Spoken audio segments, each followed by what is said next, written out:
नमस्कार विद्यार्थी मित्रांनो, आज 44वा दिवस 29 डिसेंबर. आपण GS3चे टॉपिक घेतोय आणि आपण आता सायन्स टेक्नॉलॉजीला सुरुवात करूया. GS3 मधल्या टेक्नॉलॉजीसाठी तुम्हाला व्हिजन ISची एक सायन्स अँड टेक्नॉलॉजी नावाची PDF आहे, ती तुम्हाला डाउनलोड करावं लागेल.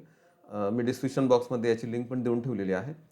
याच्यामध्ये मात्र जून 2024 ते मे 2025चे अपडेट्स दिलेले आहेत.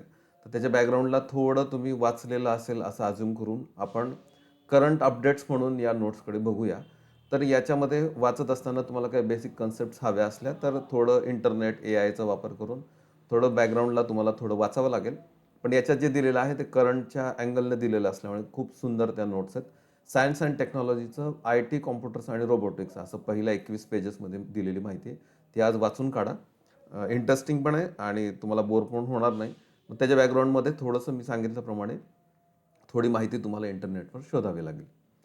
त्याच्यावरचा प्रश्न तुम्हाला देतो मी आजचा.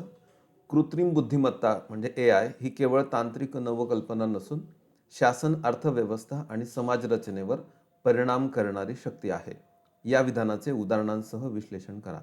बघा, कृत्रिम बुद्धिमत्ता ही शासन, अर्थव्यवस्था आणि समाज रचना या तिघांवर परिणाम करते. याचं आपल्याला उदाहरणांसह विश्लेषण करायचं आहे. Artificial intelligence is not merely a technological innovation but a transformative force influencing governance, the economy and the social structure. Analyze this statement with suitable examples. तुम्हाला या प्रश्नाचं उत्तर लिहून मी दिलेल्या WhatsApp नंबरला पाठवायचं आहे.